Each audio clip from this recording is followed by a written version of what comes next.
In the subject of adoption and identity, here's my big question for you. Tell me honestly, do you think about the what ifs? Justice, like, what if she did keep me? What if you were white, this would be a completely different conversation. Yeah. I mean, I'm kind of not black. There's like cultural differences between me and some other black kid that was raised by a whole black family. Being even called sometimes whitewashed. Especially a white kid will say, you ain't acting black or something. I'm like, this is how most of us be acting? You adopt a white kid? What does faith mean to you? Why do you think your generation has faith problems? My generation has faith problems because... I fully apologize to you on the open air, Justice. I still haven't mastered patience. You and I both know that. You admitted to me later that you heard me screaming through the neighborhood. That was evil. Oh my gosh! It's not always a perfect life, but it's our life for sure. Hey everybody, this is Rita Springer. Welcome to Worship is My Weapon here on my YouTube channel. I'm excited today because I got the bro in the house. I got the kid in the house. What's good? Just finishing up a 3-part series on my journey into adoption. And I was like, why don't I just bring him on the show for you? And I'll ask you some questions. So I've tried to prep him. We'll see how he does.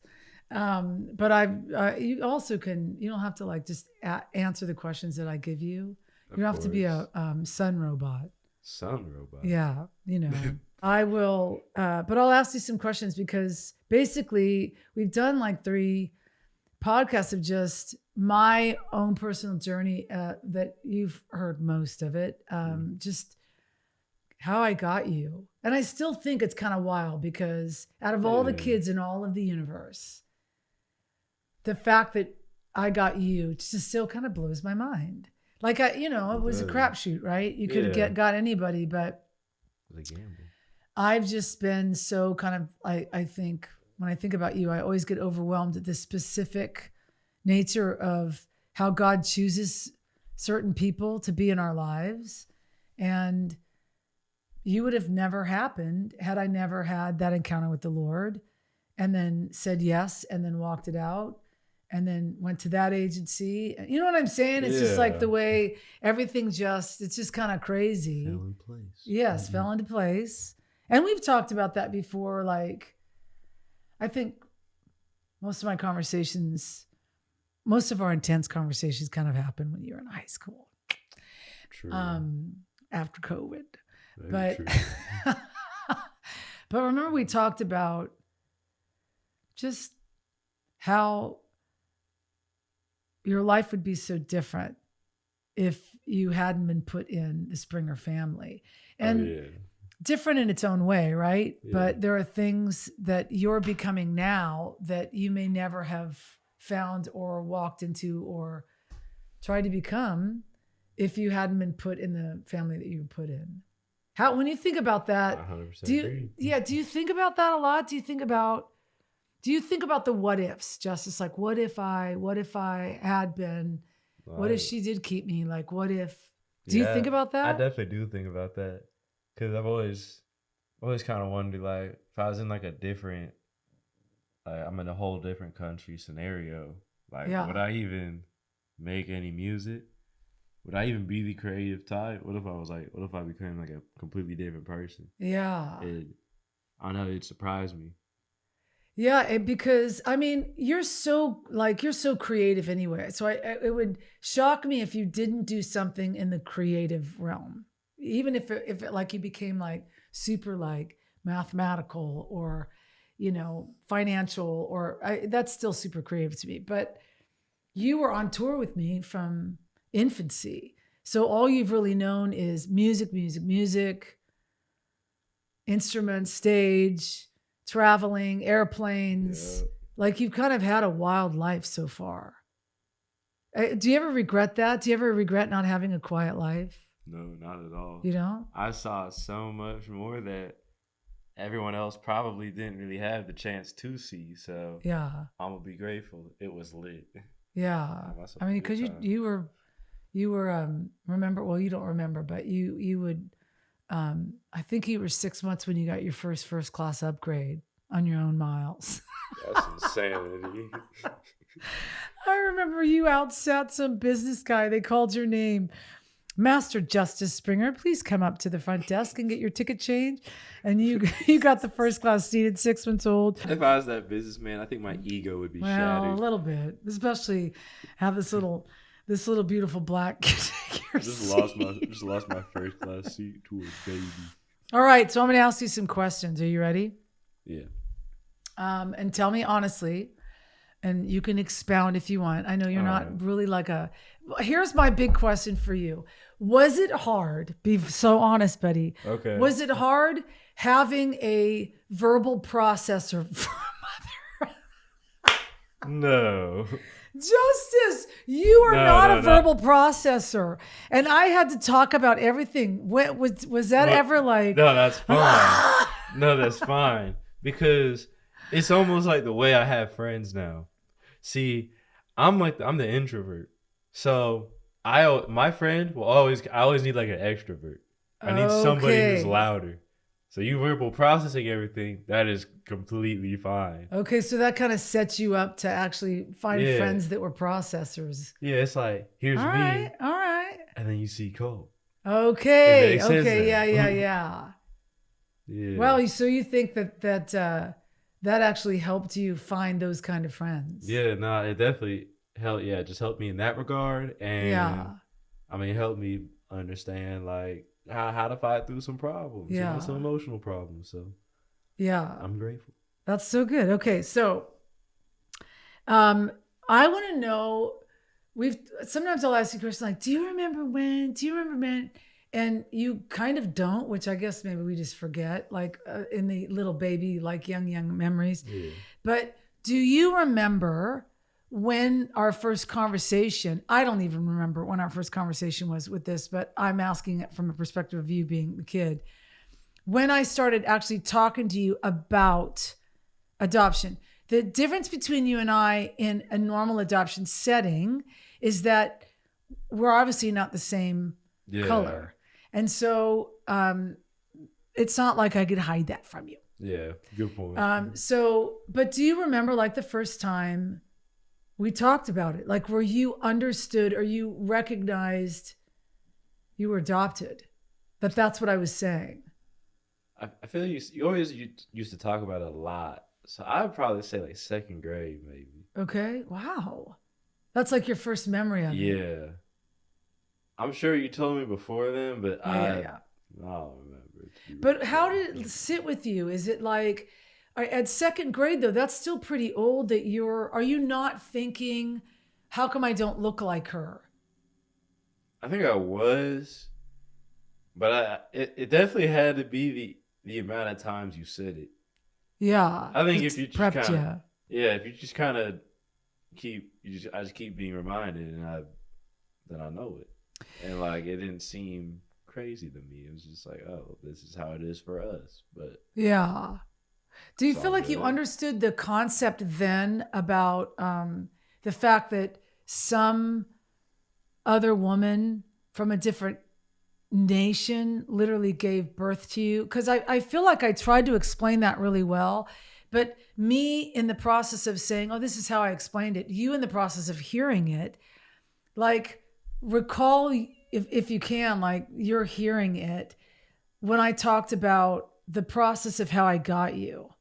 Because I've just kind of told everybody like this whole process of it, but you were the one that actually walked that out. So like in your like memory, how did that story land with you?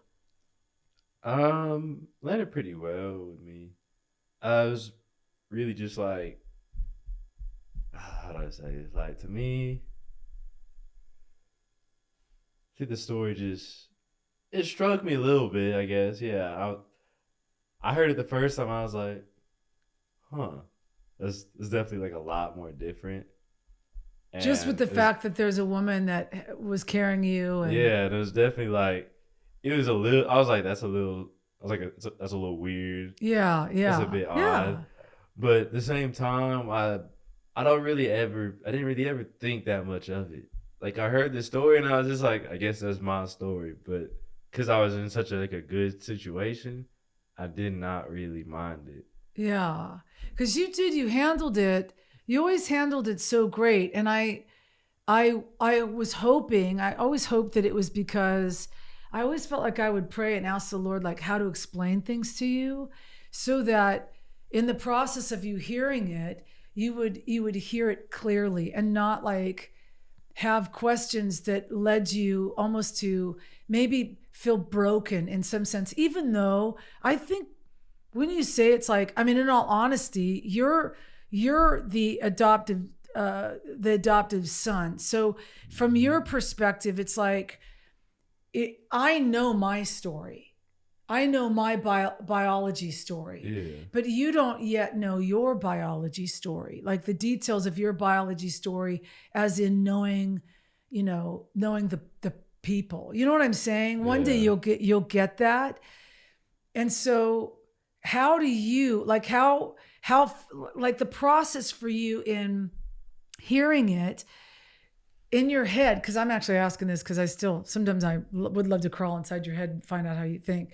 But like in your head, are you like, no, I mean, when that time comes, that's fine, whatever. I'm great with that. Or are you like, oh, that's kind of scary. That's so scary. I don't know if I want to do that. Like, where are you in the process of that now at like 19? Wait, hold up. You're saying the process of finding out? Or? Yeah, like when you thought about like your birth mother or your birth father and the thought of knowing them one day or finding out who they are or connecting to them, or because I know my biology, right? That's the one thing you don't yet know fully is your biology. So we know who they are, right? But to have connection with them, what's the difference between the connection at, you say second grade, you are pulling in adoption and understanding it, and then to now it's like, were you, I don't want to know No. out of fear, or did you like talk to me about that? Those are things I'd love to find out, like in your I'm still process. I still pretty much think the same views of it. I think of it in a different way now. Yeah. I used to just kind of think of it as more like I'm just like I got adopted and this is my life, ain't nothing super different with it. And then kind of now I think about it as I was raised in like a different culture almost. Yeah. So now there's like cultural differences, I guess, between me and some other black kid that was raised by a whole black family. Yeah. But besides that kind of thinking, that's really it for. Yeah, because for you seem to adapt really well to just, this is my life. Yeah. And I mean, honestly, Justice, you never, even as a parent, I've never seen you ever come back with any kind of like resistance to the life that you were given. Like you never fought back, like saying, I don't want to be adopted. You know what I'm saying? We never had those conversations. No. But I never felt like you ever wanted to say that and didn't. Am I feeling that correctly? Nah, I really didn't want to say that. Like I never actually felt that way, because as you did, you tell me when I'm really young. Yeah. It becomes normal. Yeah, it's not. It ain't. It, like I would think about it, but it's also something that I'm just used to it. I'm okay with it. So now you and I were talking a little earlier, but you brought up something. I was like, man, I didn't know that. I didn't know.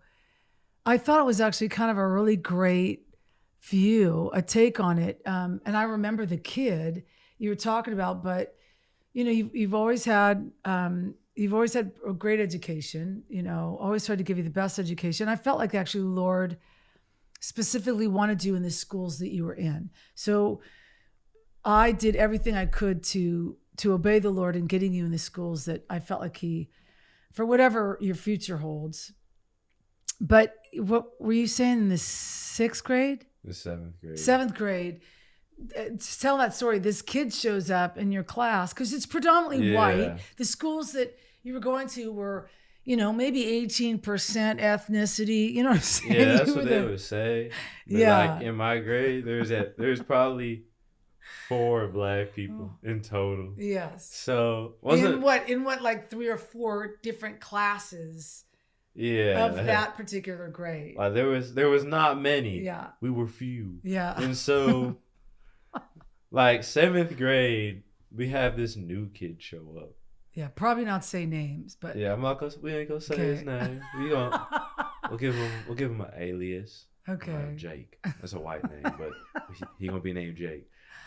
So this man Jake show up, and he's black. Yeah, he's black, and he's black. Yeah, I'm like, he's actually more of my complexion. Yes. Look at this. Yeah. And the thing that was different though is, it's like he acted more of a stereotypical black kind of way. Yeah. Not like a racist kind of way, but like you kind of know what I mean. Yeah. Just different from what you were ever raised. Yeah, and I'm seeing him for the first time. I'm like, oh my goodness, was I supposed to be acting this kind of way? Yeah. I'm like, is this how most of us be acting? It made me question a lot because I'm like, I haven't seen a kid like this, and he's also just like, wasn't like, this wasn't even like a super rich kid either. Yeah, like he was coming from some other public school. I think he was actually scholarshiped in. Yeah. But I mean, I was still cool with him, but he definitely he taught me a good bit about that culture, just a lot. He taught me a lot more. You remember conversations? Did you ask him a ton of questions? I never asked him a ton of questions. Yeah. But I kind of the way he acted almost kind of rubbed off on me a little bit. I just kind of picked up on what he did. Yeah. And I was like, I mean, I remember when he came in, and I remember you talked a lot about him, but it wasn't until today that I thought, wow, that's so interesting that you brought up that's the first time you remember actually being almost having a black culture stare you in the face that was completely different than the identity from which you were just raised. Just because, not because I didn't try to give you the values of both, but I mean, I'm kind of not black. And so there's things that I can't just naturally give you, could never naturally be able to give you. And I just found that interesting that was your first almost like encounter of kind of true black culture that created a process for you that was like, this is different. Yeah, I was definitely like, well, I was like, well. Yeah. I mean, was like, maybe how does that feel? Does it feel foreign to you? Did it feel like, because the black issue, obviously, if you were white, this would be a completely different conversation. Yeah. But because, you were specifically put in this household, I really think you're a bridge. I think that in just things I prayed for you, the Lord's been talking to me about how you're such a bridge, but how I want to know, like, from your heart, like, what are the hard parts about that? If the subject is black and white, because it's such a big cultural subject, right? Yeah. In and outside the church. How is that for you? Like, as a 19-year-old, how are you walking that out with balance? So I said the only thing that like is difficult is when any kid, especially a white kid, will say that you act like you ain't acting black or something. Yeah. And I'm like, well, first off, you can't put that label on me, but it always makes me kind of mad when people say that. Yeah, of course. And I remember when I first kind of heard that, I was just like, what does that even really mean? Yeah.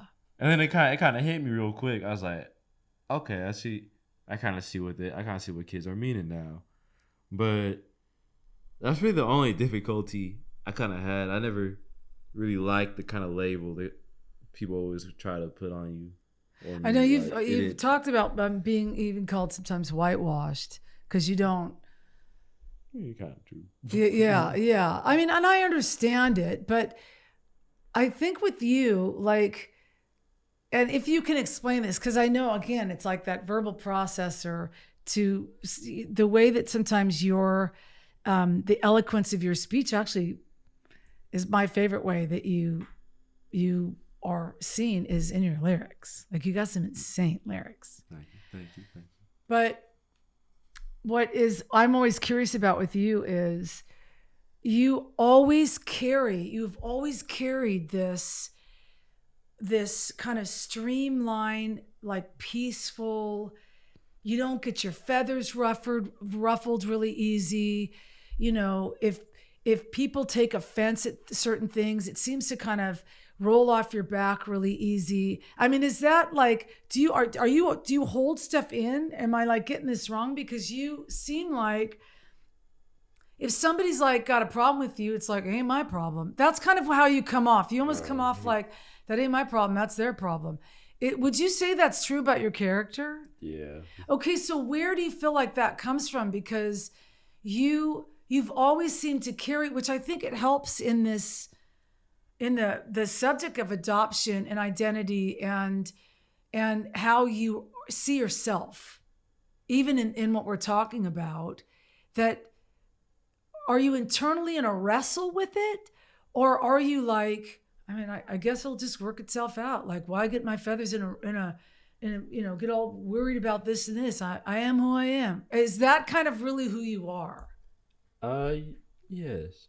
I say that because at least when I was like in elementary school when I was younger, I used to get really mad like super quick at stuff, especially when I was at school. And so, you know, I started getting older and I was like, I'm just gonna chill out. I'm like, there ain't no reason to really. I don't know. I was like, I don't want to be angry. Yeah. I don't want to get angry super fast anymore. It's like it ain't fun to see. So I was like, I'm just gonna, like, you know, if someone got a problem with me, if it's like really that bad, then we can solve it. But if it's just something small, like I'm just like, man, just like, no, just like chill out, man. Yeah. Yeah, you've always been like this. Talk it out. I think it's one of my most favorite parts of your personality because this will probably make you be like, oh gosh. I learned, well, I still haven't mastered patience. You and I both know that. But I think I've learned how to be more patient because of you. And you know where I learned that? Right. In Starbucks lines. Remember those times? I do. But like, that's almost like an exception though. I'm sorry. The fast food line could break down any human to their pure, angriest form. No, this kid, there would be moments, when you see yourself, it's almost like you provided these moments for me as a mom where all of a sudden it was like someone took a video of you acting horrifying. And then they showed you the video and you were mortified by your behavior and you would do it in such a beautiful, kind way. And normally it would happen like in a Starbucks line when you had, because I just would get impatient. I don't know why I struggled with impatience, or a Starbucks line or like a fast food line or whatever. Yeah. When you're just waiting there forever, you have the patience of a flipping saint. And the thing would be wrong. The order would be wrong. And I'd be like, I remember this one time, I'll never forget it. And it's when it changed me. I don't know what happened. I can't remember what happened in the Starbucks line. But you said, Mom, when we get up there, can you just not say anything? Just don't say anything. You don't know what her day's been like. And I was under such horrifying conviction because you were right. Obviously you were right. But it was like sticking a camera in my face and being like, Mom, you're acting like an absolute idiot right now.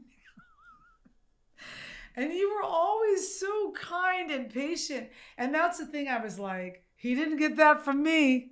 He didn't get that from me. But I fully apologize to you on the open air, Justice, for being so horrible sometimes. I mean, thank you. But listen. Oh my God. It's okay. Because it wasn't until I'm like 17-year-old me. and I'm the one in the fast food line Well, now. I'm the one driving the car. I've never seen it. And I'm like, oh my goodness. Well, now you know. I completely understand. Yeah, but you still now. have such a great rapport with people, and people say about you all the time. This is the biggest thing that people will tell me about you all the time is how kind you are. You actually really are you're the kindest human I think I've ever met. You treat people with incredible respect. Thank you. And I think that's amazing. Thank you. I think that's amazing. Okay, I'm going to ask you some more questions really quick. Same with you. Oh, here's a question for you. Would you ever adopt because you were adopted? I totally would. I totally would adopt a kid. Yeah, it'd be great. Would you adopt a white kid? Ooh. Think I don't know. It wouldn't matter. It wouldn't really matter to me, but I don't know. I think I get me a little brother. Oh yeah. Yeah. I tried to give you two sisters, but the adoptions fell through. What is for you the hardest thing about your future right now as a 19-year-old kid, freshman in college? Hardest thing about my future. Yeah, like what would be the scariest thing? Not hardest, maybe the scariest thing for a 19-year-old looking at your future. What are the things that you most have to journey through right now? Scariest thing I'd probably say is when you look at the social aspect of people. Yeah. 'Cause I even see it. Like I'm not a very you ain't gonna see me out and about all the time. I'm social, but I'm not like super social like that. Scariest thing is when I see it, like I'm like, uh-oh, everyone's kind of going in that direction. It's like people are kind of losing the way of communicating a little bit. Yeah. And also everyone's like drastically changing themselves. And sometimes why do you think that is? You just see wild things. It's almost like people don't want to adapt to the world. They want the world to adapt to them. And so interesting. It's like, I don't know. I'm just like, man, it's looking really divided. Yeah. I think you're also looking at, just where your housing market go. Housing market is going. Yeah. And does it feel pressure on your shoulders at 19 to live in a world like this? A little bit, yeah. So a little bit of pressure. Let me ask you a question though about your generation and faith. Okay. Like, why do you think your generation has faith problems? I say my generation has faith problems because I blame this on most of the parents, or you're just people in the church. And I'd only say that because I've heard a lot where it's like some parents will be like maybe too strict with that religion. Yeah. And so instead of, because the thing is, you kind of got to give them a little bit of a choice. As much as you do want them to be like, I want my kid to be a Christian. I would like that too. Yeah. We'd all like that. But if you start to try and force them into it, I always kind of see like they'll start to hate it.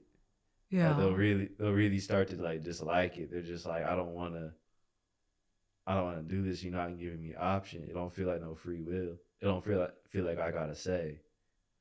And that's how some kids would feel. They're like, my parents don't give me a say. It's just kind of I do what they tell me to do. Yeah. Do you feel like I ever did that to you? I mean, sometimes, but not. Yeah, but not. You didn't do it like that much that I now hate Christianity. Well, right. Yeah. No. But but living a life of ministry, how was that in just, I was a pastor's kid too. So, my mother was a church secretary. My dad was kind of he's kind of a little bit freak of nature before he passed away in charismaniac. But we've always been in ministry. So you've always been on the road in ministry. You've always been in the church. Do you see that as a positive more than a negative, because I'm sure there were negative moments of it. But for even now as a young 19-year-old, are you looking at that as actually, no, I'm so glad I had that in my life? Or is there more negative responses to you in having been in and under ministry your whole life? I think it's definitely positive for sure, because at least on the side that I was on, it's like I'm almost backstage with all like the singers and like the whole band. But it's almost like you really get to see, these are just people. Yeah. Like everyone else. And like, I grew up around it and I saw like most of the good of Christianity. Yeah. I didn't really see none of that, bad side where maybe they use their religion as a weapon. No. Yeah. I really only saw the good. I really only saw people, they're offering you the chance. Yeah. They're not saying you have to take this chance. They're saying, would you like the chance? Yeah. And I thought it was very great. Like, so essentially, because you saw the church from almost like the backstage, you kind of saw it in its real mode. Yeah, it seemed a lot more like, I'm like, okay, this seems a lot more real. Yeah. Because people are acting themselves instead of, I got a camera on me, I got to act this way. Yeah. So I like that. So if you were to, like in your generation, I think about this a lot too with your generation. Like what is faith to you? What does faith mean to you? It's your personal journey. Your personal journey with the Lord or whatever you choose to believe in. Yeah. That's what I think faith is. Yeah. And do you think that you need faith in life? Yeah. At least you need some type of faith, because there's definitely going to be times in your life that you're in that position where it's almost like you don't know how you're going to get out this one. Oh, yeah. You don't really know what you're going to do, so. Do you remember any of the things that happened growing up where it was like those unexplainable things that you're like, oh no, that had to be the Lord? I got you know what I'm saying? Yeah, I got things that you couldn't like write off and just say that was just like nothing, but it was like, oh, that was the Lord. Like stuff in our life. Like I'm trying to get you to remember these there's stories. Definitely been like some times. Like, can you remember one of them? I'm trying to think. Do you remember the trampoline story? I don't remember that one. You don't remember the trampoline story? I thought you'd never forget the trampoline story. You wanted a trampoline so bad because you jumped and jumped and jumped. You remember how you just jumped? I don't know how much money we spent on jump places. But you loved to jump and jump and jump. And it was just like a harder financial time. And I did not have the money for a trampoline that would fit in our like smaller backyard. Yeah. But I felt like the Lord told me to tell you that you had to ask him for it. And so I was like, I don't know how young you were, but I said, maybe you should just pray about asking the Lord for a trampoline, which I think you thought it was being super silly when I said it. But then I would just continue asking you at night when I would, put you down to bed or whatever. It would just be like, Lord, I want a trampoline. Can you give me a trampoline? Kind of a thing, kind of a simple thing. And then I don't know how long it was after that. Don't you remember this?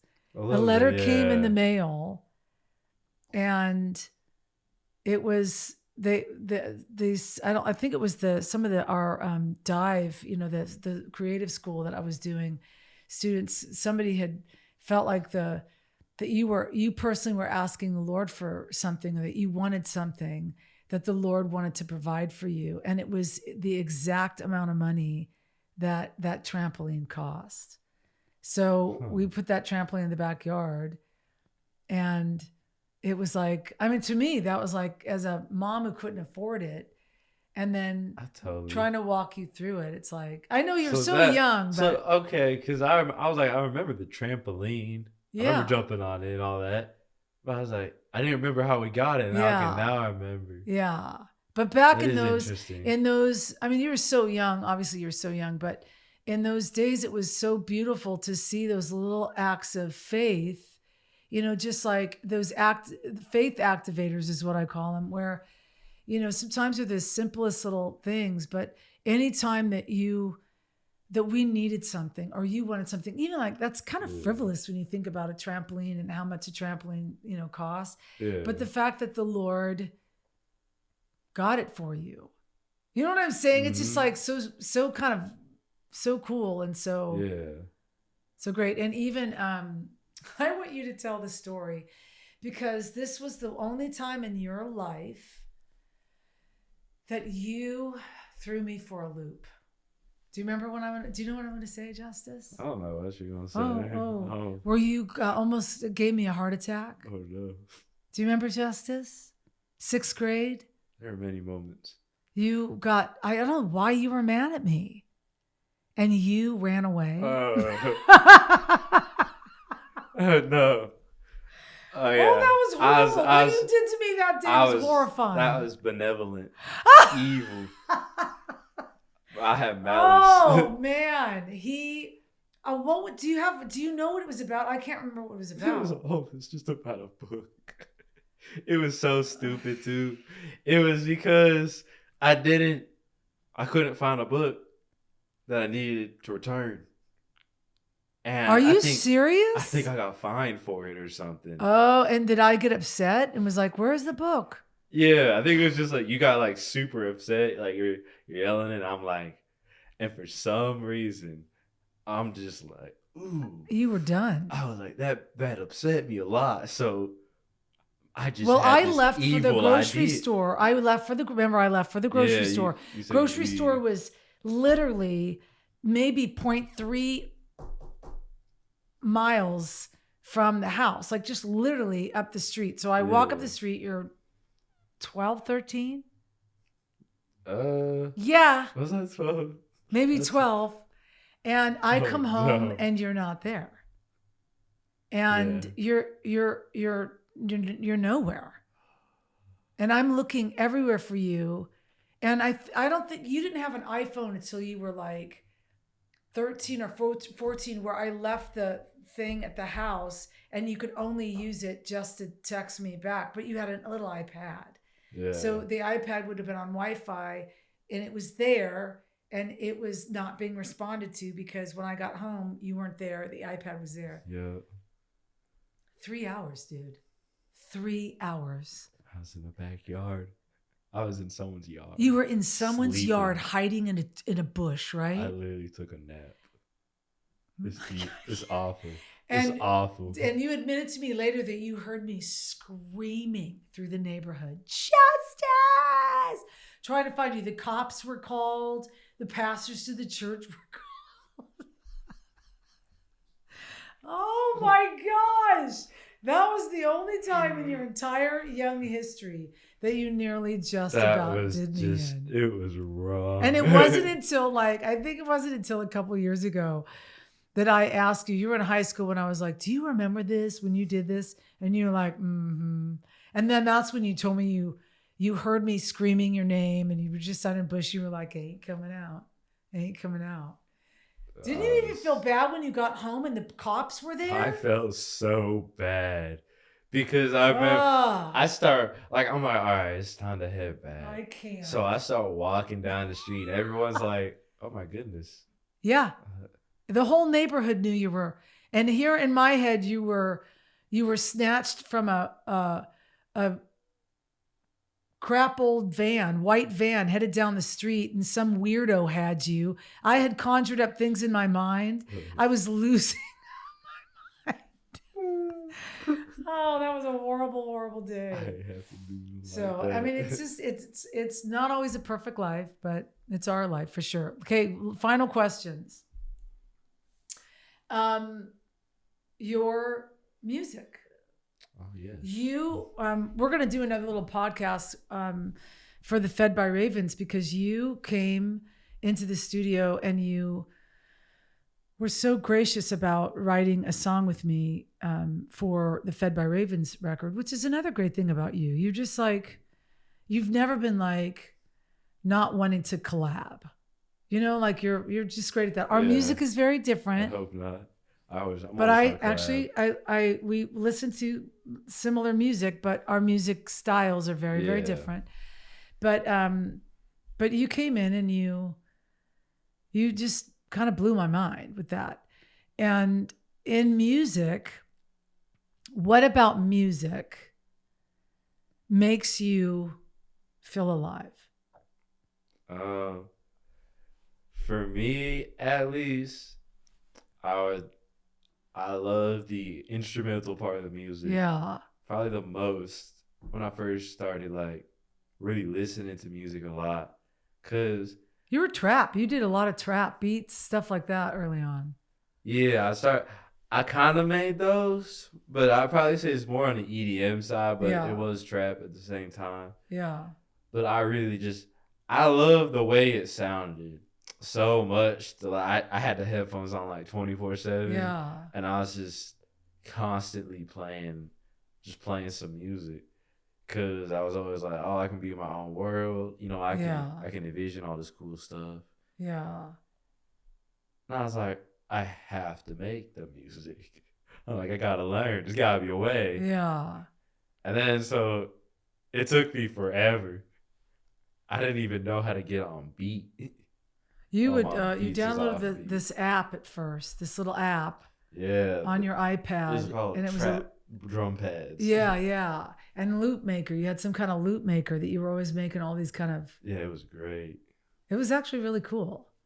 But that was your first. I remember you in the 5th grade listening to, you introduced me to trap. I was like, what is trap music? And it was really just loops, right? Just kind of loops and beats. And you did 24/7. You would be listening to this stuff and then you wanted to make it. Mm-hmm. And is that kind of when you were like, whatever I do in my life, I got to do something like this? Because you're in college for music business. You're smart enough to know that sometimes you don't make it in the music business as an artist. Mm-hmm. So you're taking music business, but what's your dream? Well, my dream would be an artist, you know, but if I could play my concerts, go crazy for like 10 years or something. Rule the game or something, you know. Yeah, of course. Rule the game. And then I'm like 40 or something. I'm out. What do you want? I'll be a teacher. What do you want people, like at 19 right now, what do you want the connection with people to be with your music? Because, you know, music is it's a language, right? Yeah. What do you want that language to say most to people? What do you want to bring people through your music? For my music, I want everyone to know that they are included. I don't want nobody to feel that you can't listen to my music because you don't do what I say in my music, or you just ain't like that in this kind of way, or that, you know, you ain't from this kind of place, you can't be like that. Nah. For my music, I want it to be like, hey, we all finna come together and we just gonna turn up. Yeah. Like, it's just very simple. I don't want nothing to be exclusive. Everyone's love included. that about you. That's pretty good. Are you excited about your future? Yeah. All right. What's the worst thing going on in your life and the best thing? Worst thing now. Yeah. Worst thing going on in my life is Hollister not giving me enough hours. and J.O.B. And then you need a J.O.B. And the other thing I'd probably say, what's the best? The best? Okay. Yeah. Best thing going on in my life, definitely making the friends at college and you're loving that. Making music with a lot of people. Yeah. You're in a little collab at college, aren't you? Yeah, I've collabed with like a lot of my a lot of my friends mainly. Yeah. And I've been like the little engineer in my like dorm studio. So I've had a great time doing that. That's amazing. You're my engineer too sometimes when I'm in an angry stage with Logic Pro. Yeah, sometimes. But like Logic, Sometimes it's confusing. It is confusing, but you're so great. Functions. I mean, you'll answer my texts at random times of the night where I'm like, how do I do this? And you're like, go to preferences. So real. Oh, thanks, Justice, for being on the podcast. Oh, no problem. Thanks. It was great. For being my kid. You're welcome. Thanks for being the best kid. Honestly, you're the best song I ever wrote. Thank you. I love you, kid. For being the best mom. Oh.